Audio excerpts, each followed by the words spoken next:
Oh, hey there! It's episode number 3, also known as numero trace. If you've been using the Duolingo, you know, there's no reason any one of you should come out of this business without having learned a second language, with free apps like that.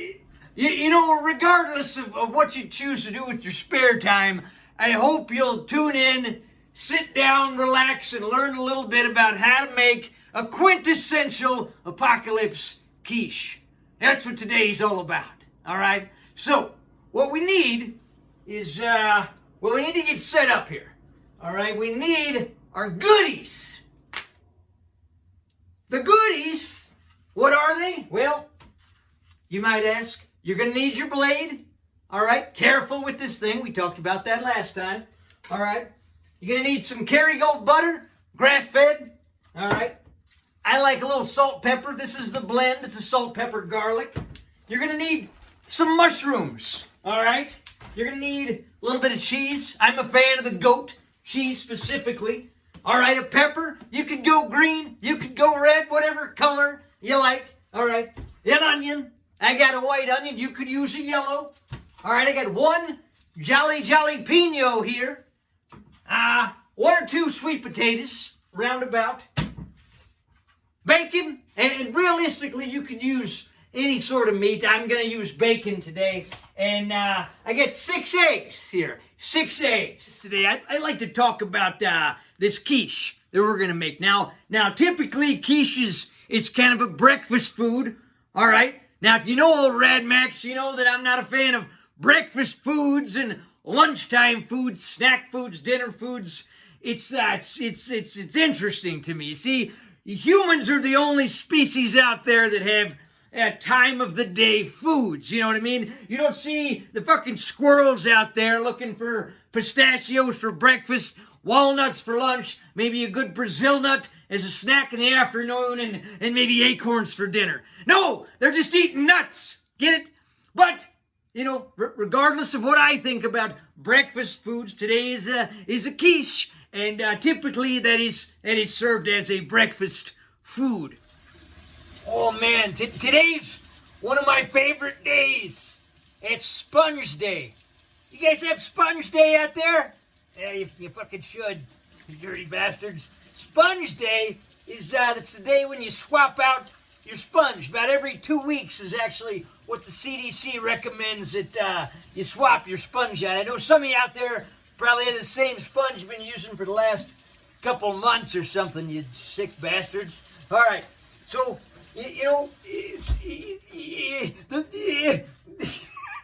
the last place you want to go right now is the hospital. We've talked about this, all right? Now, you take your sponge, it has somewhere around 50 billion bacteria on there. That's right, billion.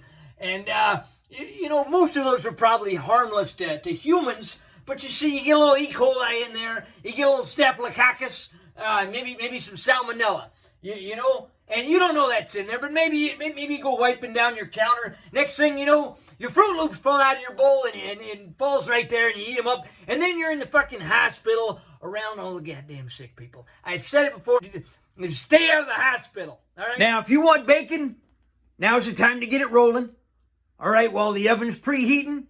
All right, maybe before you chop these potatoes, you get that oven preheating to 375 degrees. All right, because we're going to bake those sweet potatoes just a little bit first. That's going to be our base layer there. All right, so I got my bacon going. Don't feel like you have to have bacon. Maybe you're not a fan of swine. All right, maybe you got some steak.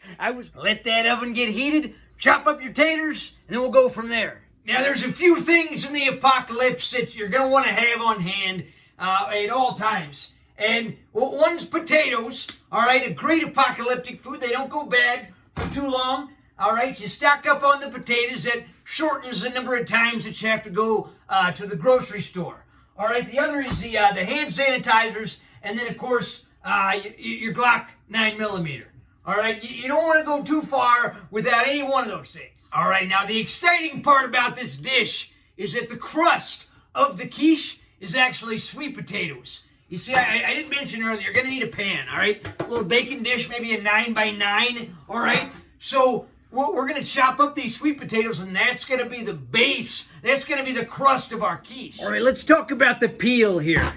Now, I'm going to leave the peel on because I'm a fan of nutrient density. Of course, now, these are also organic sweet potatoes. That means there are probably not a lot of pesticides, herbicides, things like that used in the soil around these potatoes. All right? Now, any tuber that you're eating, you want to make sure that that fucker is organic. All right? Otherwise, you just want to give it a real good scrubbing. All right? A real good scrubbing. Maybe even peel it off. All right? But if you know it's organic, you know it's a quality tuber. All right? Then you should be safe keeping that skin on. You're going to get a little extra fiber and a few more nutrients as well.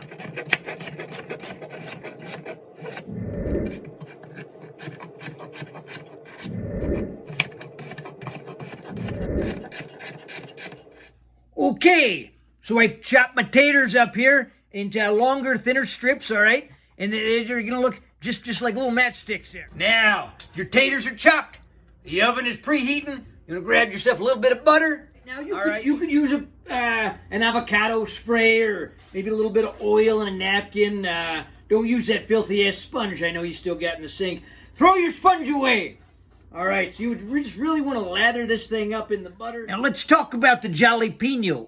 All right, the more seeds that you leave in this guy, all right, the hotter it's going to be. So I just like the flavor, personally. I don't like a whole lot of seeds, so I'm going to go ahead and get rid of all those little bastards. All right, and now you saw how we chopped up our sweet potatoes. This is going to be a little bit different. We got our onion, jalapeno here, and bell pepper. We're going to dice that really fine. Really, really fine.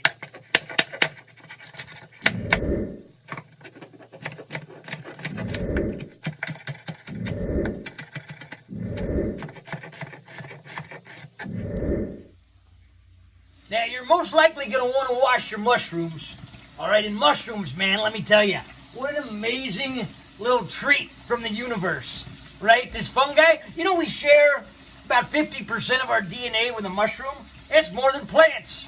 You know that? All right, so I've quartered my mushrooms here, and, you know, some of them are a little bigger, so I'm just going to chop around here and get them just a little bit more fine. You see, the mushrooms are phenomenal. If you've not seen Paul Stamets' TED Talk on 6 ways mushrooms can save the world, do yourself a favor and go watch that shit right now. You know, I've used a baby Bella. You could use something like a lion's mane, you know, or maybe a reishi or a shiitake, you know, or something of that nature. You could use maybe a golden teacher.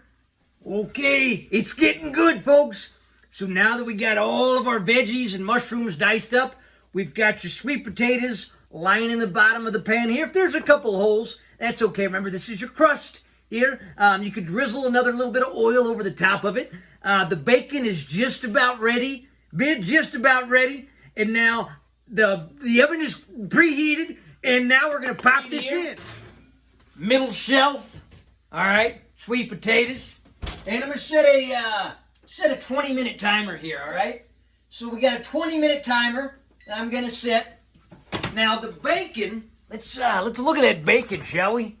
All right, so this bacon's looking fine over here. What I'm going to do is take all of the peppers, all right, and the onions and the jalapenos and the mushrooms, and I'm going to saute all of that while the sweet potato, our crust, if you will, all right, is getting cooked. All right, I just decided to dump all that stuff in here on top of the bacon. I mean, it's all going to go in the quiche anyway. My God, does that smell amazing. It kind of reminds me of hump dogs.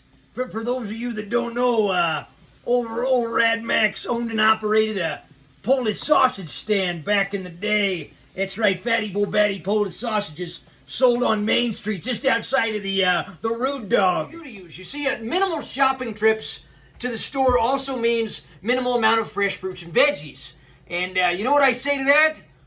Boo friggity hoo! That's a great first world problem to have. Oh, you can't get your fresh pineapple, huh? In the middle of April, in the middle of Colorado. It's completely unnatural. Okay, okay. Maybe I'm getting ahead of myself. All right, but what I mean to say is that you know, fresh greens, fresh vegetables, those are all a luxury. And here's the thing about that you might not know. See, often the vegetables that are picked, they're picked in the field, they're picked off the trees or the fruits, what have you, and then they're allowed to ripen on the boat or the truck. It's a giant, big eco footprint, and they're loaded, and most of them just rot in your goddamn fridge. All right, now, if you buy frozen veggies, that's the key. Frozen vegetables are picked at their peak ripeness, which means they're probably picked at the time when they're most nutritious. So, Max's recommendation, I'd say, buy mostly frozen,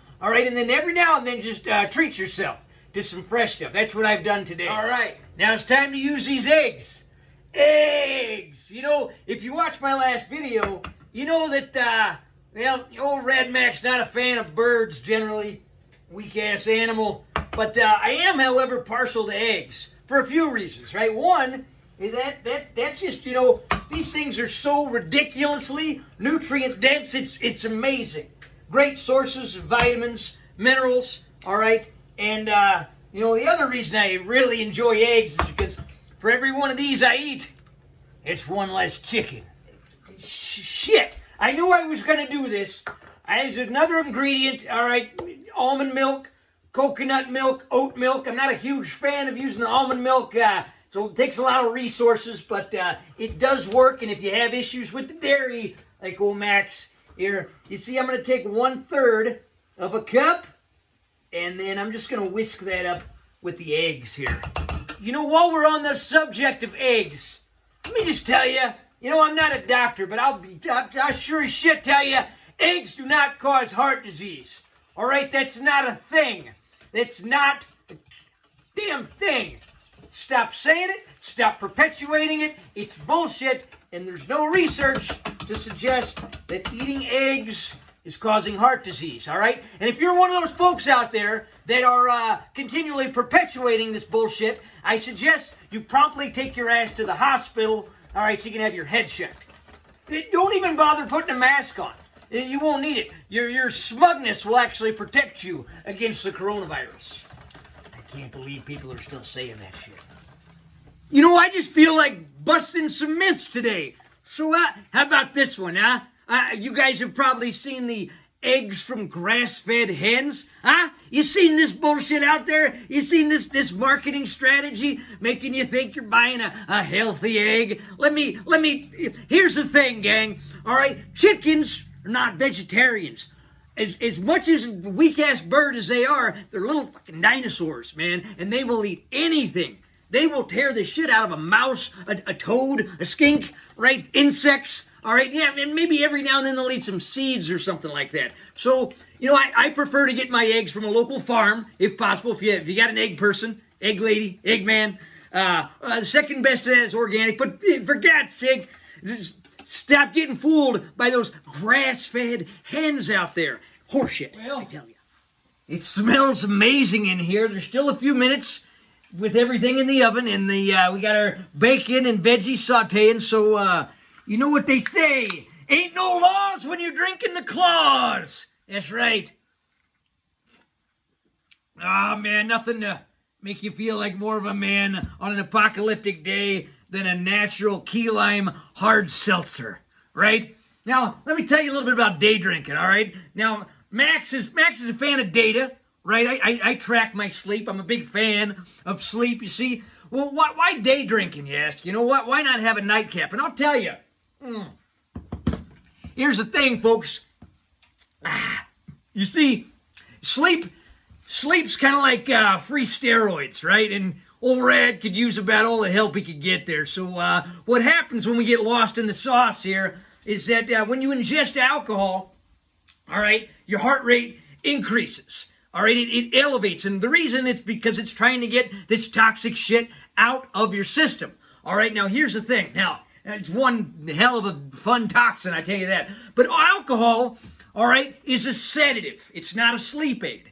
All right, and here's why that's important. You see, as soon as you fall asleep, you enter into a typical REM cycle. All right, so you fall asleep, you drop into that restorative sleep cycle. That's where you get a little mental restoration, all right? That's where your brain starts scooping out all the gunk that's built up throughout the day. Now, the problem is, all right, when there's alcohol in your system, you skip that whole first period, all right? You skip first period, and you can't skip the first period. Now, furthermore, in your REM cycles, right, that's when about 95% of your growth hormone is released. Yeah, human growth hormone is released in that cycle, all right? But when you bypass that cycle, guess what you're not getting? That's right, human growth hormone. Now, Max has it on good authority that a little HGH will run you about $1,000 a month, all right? Now, you don't want to have to go searching for that shit in the black market, apocalyptic or not, all right? But when you drink at nighttime, you're missing out on all the gains. Now, if you're trying to stay fit as a fiddle right now, which you fucking should be, because, I don't know, for the sake of saving the goddamn planet, all right, you're probably working out, all right? You're probably working out because you want to be strong, all right? You want to be able to carry all the groceries in one shot, whatever it is that's your goal, right? You want to be strong to be helpful, strong to be useful. You want to be an asset, not a liability, huh? Well, muscle is built. Shush! I was in the middle. Muscle is built, all right, when we break it down, then we build it back up, when we repair itself with our own endogenous human growth hormone. This, not great for the gains, okay? I hate to tell you. So, work out early, get your day drinking in, and then knock that shit off. Okay, let's check it out here, eh? All right. Oh, yeah, beautiful. Now remember, this is our crust. And all we're going to do here is pour this beautiful mixture on top and then pour the eggs in. All right? Hold tight. Okay, all right, okay. I'm going to take this beautiful mixture here and I'm just going to lather it in. Oh, my goodness gracious. Oh, I've outdone myself this time, I tell you. Okay. Oh, my God. Beautiful, man. Okay, so we're just gonna layer this in, right? Just layer it all in there, and then, hope you didn't turn that oven off, right? Because we're gonna bake this. We're gonna just drizzle. We're gonna drizzle these eggs right over the top. Now the last little bit of this is gonna get a little messy. That's okay. You're not afraid of a little mess, right? You're washing your hands 15 times a day like a good citizen, huh? Stopping the spread of this business, this COVID business here. Now this is a goat cheese, right? You've heard all about Max's guts, in previous episodes. He doesn't do too well with the regular cheese. Now, if you do, by all means, go ahead and get yourself some cheddar. All right, maybe a good Gruyere. Yeah, a little bit of that. I'm just a big fan of the goat. You know what I'm saying? If I had enough room, I'd probably get a couple of them in the backyard. Take care of some of those goddamn weeds back there. Jiminy Christmas, man! This thing's gonna be amazing. Look at this. Look at this. Oh yeah. So let's pop it in. All right. Middle shelf, mind you. All right. We're gonna set a timer for 35 minutes. It's plenty of time for you to get some gains here. Now, here's the thing, gang. You don't have to work out every day. Matter of fact, you shouldn't.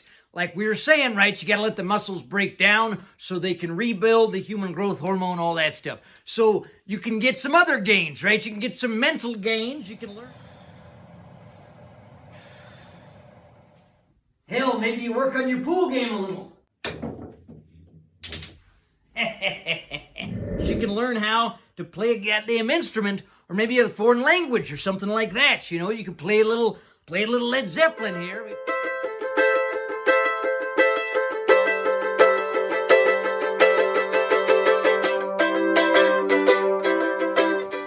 Or maybe you just sit back, be happy that you have a roof over your head, food to eat, all right, and that you don't have the COVID yet. Ooh, hot damn! All right, you guys ready? You as excited as I am? See the quintessential apocalypse quiche? Let's check this shit out. Let it air out. Oh, good Jiminy Jehoshaphat here. Oh my God. I'm gonna let this thing cool for about 5 minutes or so.